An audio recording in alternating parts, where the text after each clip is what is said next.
Mayang adlaw kami na, nanday my life sa full-time mom / makeup artist / content creator. Ay, naman.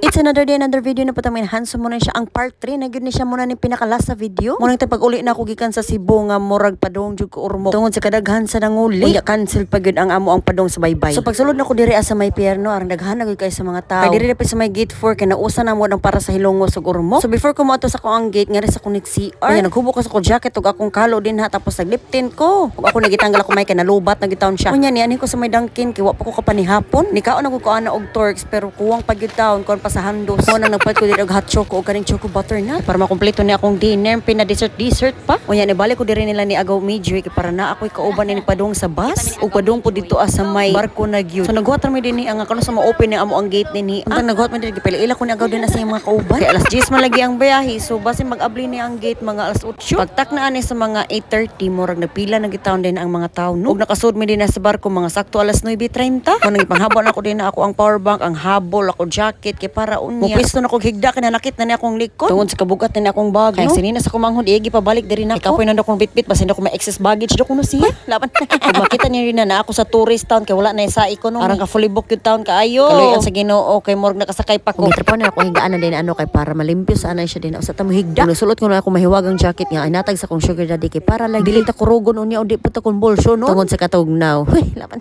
Ayun na naman kibawang nung ano, nang voice over ko kay tungod kay wa tay may. O pagkakadlawon ani mga laon na murag dagko gyud kayong bawd ni bangon ko kay para mangihi. Ug nakunon ako nga to ko magtambay dapit sa may entrance kasi bako og maunsa ning barkuha ay makadagan ta.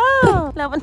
Timing magud ani nga naa mi sa may kamutis dapit murag dagko lagi kayong bawd no kay dako ba yan ang barko pero ma-feel gud gihapon namo. Igor ako nagtambay sa labi og usa ka oras tapos pag alas 2 ni balik og sudin ni para meto. Og pagmata na ko kay alas 5 naman di ay sakto kay nga nanawag ako ang bana og nangabot na pud taon. Dakong pasalamat ako sa Ginoo kay makaabot mi safe. Kay kuwang na lang magkuha na ko life jacket kagabi eh. Naman. Bitaw sa tinunan na kuwang na lang lagi mahila kay wala ra bay signal bisin ba ko magkinaunsa. Nya pagbangon ako din na inom kog tubig tapos nag mouth spray ko og nikaon ko kaning candy ngamin para di ta man imong baog natay ka storya. Og syempre di na to kalimtan ni ato ang Lipton nga pang pa-fresh lang. Parang sakto lang murag ipaak sa amigas. Naman.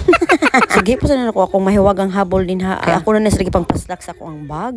Kaya magigdungan na ba ko nila agaw medyo magbiyahe pa dong dito sa baybay. Pag metrobus rami wala ko magpakuha nila pa pag mama. So pagawas sa mo din ni andaghan nagdita nagpila kay padung na siya. Pagawas aning barko. Pag nakita gyud akong bagtak mag 30 minutes mi naghinuwat. Pagawas na ko din nakalanghap taon kog preskong hangin. Basta probinsya kay presko pag taon ng hangin no dili pa kay polluted. Naman.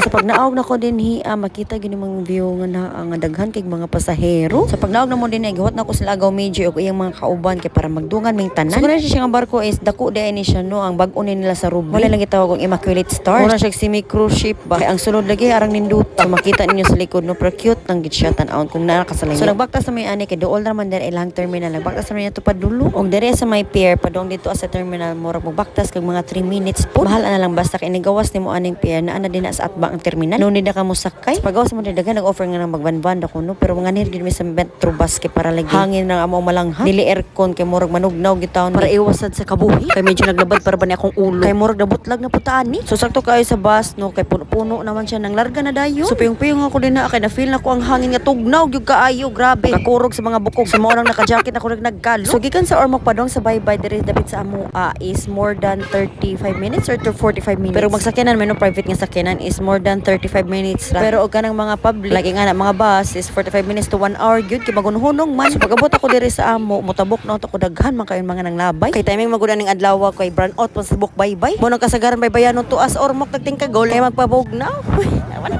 So pagabot ako diri sa balay na ay mga nasugat ako nga mga junakis, mga cute. Pero wala mangusta. Ang gift dayon ang ilang giuna. Wala man lang anay tapasudla. Naman.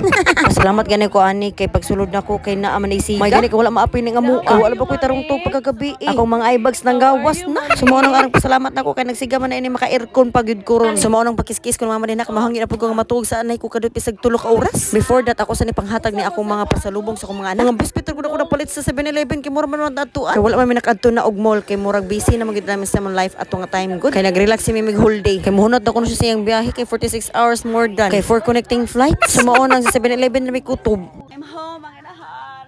Grabe ka struggle oy. Cute stress. Ano ta na-enjoy mo sa ko ang travel nga akong gihatod akong manghod. So maro ta mga inahan, salamat sa patanan niyo inahan. Salamat. Ciao.